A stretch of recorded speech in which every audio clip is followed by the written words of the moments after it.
የብልጽግና ፓርቲ ወጣቶች ክንፍ ዋና ጽህፈት ቤት ባለፉት 9 ወራት ያከናወናቸውን ተግባራት ከሁሉም ክልሎችና ከተማ አስተዳደር ከመጡ የፓርቲ ወጣት ክንፍ አመራሮች ጋር በመሆን እየገመገመ ነው። ለ2 ቀናት በሚቆየው ግምገማ መክፈቻ ላይ የተገኙት የብልጽግና ፓርቲ የአዲስ አበባ ቅርንጫፍ ጽህፈት ቤት ኃላፊ አቶ ሞገስ ባልቻ ብልጽግና ፓርቲ የወጣቶችን ኢኮኖሚያዊ ተጠቃሚነትና የፖለቲካ ተሳትፎ ከፍ ለማድረግ ጠንካራ አደረጃጀት ገንብቶ እየሰራ መሆኑን ተናግረዋል።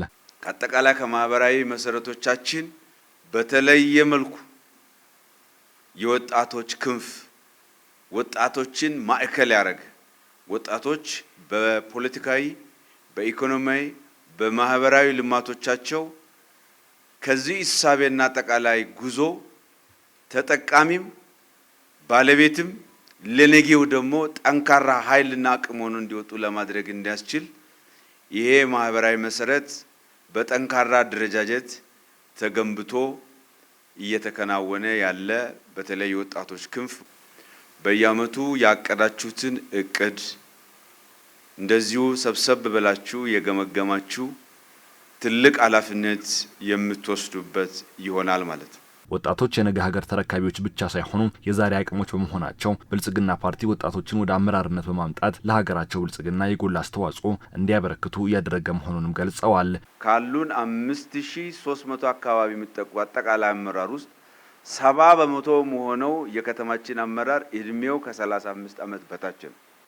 ስለዚህ ወጣትን ለወጣት ኃላፊነት መስጠት፣ ለወጣት ተልዕኮ መስጠት የበለጠ በትኩስ አቅም የጎደለውን የልማት ክፍተት ለመሙላት ትልቅ አቅም የሚፈጥር ከመሆኑ ጋር ተያይዞ በዛ መልኩ ከአዲስ አበባ ከተማ አስተዳደር የብልጽግና ፓርቲ ቅርንጫፍ ጽህፈት ቤት በዚህ መልኩ ተጠቃሚ የሆነ ስለሆነ እሱ እንድትወስዱ ነው።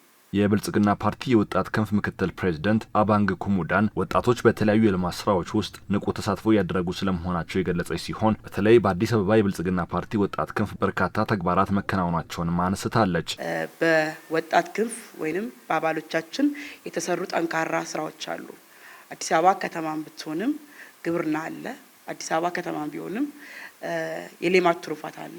አዲስ አበባ ከተማ ቢሆንም በርካታ ወጣቶች ተደራጅተው በርካታ ከተማ ውስጥ ሊሰሩ የማይችሉ ስራዎችን የሚሰሩ አባላት ያሉን ከተማ ነችና ይህ ተሞክሮ ወስደን ሁላችንም ወደ የክልሎቻችን ወደ የከተማ አስተዳደሮቻችን በምንመለስ ጊዜ የምናሰፋ ይሆናል ማለት ነው። በየክልሎቻቸው ያሉ ወጣቶች ኢኮኖሚያዊ ተጠቃሚነታቸውና የፖለቲካ ተሳትፏቸው ከፍ እንዲል የግምገማው ተሳታፊ የወጣት ክንፍ አመራሮች ወጣቶች በሰላም ግንባታ ሂደት ውስጥም የጎላ ሚና እንዲኖራቸው እያደረጉ ስለመሆኑ ገልጸዋል። ስራ ዕድል ፈጠራ ላይ እንደ ክልል ያቀድነው 350 ሺህ በላይ ወጣቶች በኢኮኖሚ ወይም ደግሞ በስራ ዕድል ተጠቃሚ እንዲሁም ደግሞ እናስጠቅማለን ብለን ነበር ያቀድነውና ወደ ከ270 ሺህ በላይ ወጣቶች በቋሚነት በጊዜያዊነትና እንዲሁም ደግሞ በውጭ ስራ ዕድል ፈጠራ ስራ ተፈጥሮላቸው ተጠቃሚነታቸው እያረጋገጡ ይገኛሉ። ወጣቶች ወደ ውሳኔ ሰጪነት እንዲመጡ እየሰራን ያለነውና ስለዚህ ያለው ተሳትፎ ጥሩ ነው። በፖለቲካም በኢኮኖሚም ተሳትፎ በሀገራቸው ጉዳይ ተሳትፎ ስራ እንዲሰሩ እያደረግን ያለነው። በፐርሰንት ስናየው ወደ 44% ነው ወጣት ያለው ከመቶ 44% ወጣቶች ናቸው። በቢሮ ኃላፊ ደረጃ አሉ፣ በምክትል ደረጃ አሉ። በእኛ ክልል ነባራዊ ሁኔታ ላይ በዋናነት የምንሰራው የክልሉ ሰላም ወደ ነበረበት እንዲመለስ ነው። በዋናነት በተለይ ደግሞ የሰላም ባለቤት ተጎጂው ወጣቱ ስለሆነ ወጣቶቹ በዲሞክራሲያዊ መንገድ በመነጋገር ለህዝብ በሚጠቅም ለወጣቱ በሚጠቅም መንገድ በጠረጴዛ ቁጭ ብለን የክልላችንም ሆነ የሀገራችን ነባራዊ ሁኔታ ተነጋግረን ህብረተሰባችን ከገባበት የሰላም እጦት እንዲወጣ ልዩ ወጣቶችን እያገኘን መድረኮችን እየፈጠርን እያወያየን ያለንበት ሁኔታ ነው ያለው። በ9 ወራቱ ያጋጠሙ ችግሮችን በመለየት ከግምገማው በኋላ በቀሩት ወራት እቅዶቻቸውን ሙሉ በሙሉ ለማሳካት እንደሚሰሩም የብልጽግና ፓርቲ የወጣት ክንፍ አመራሮች ገልጸዋል።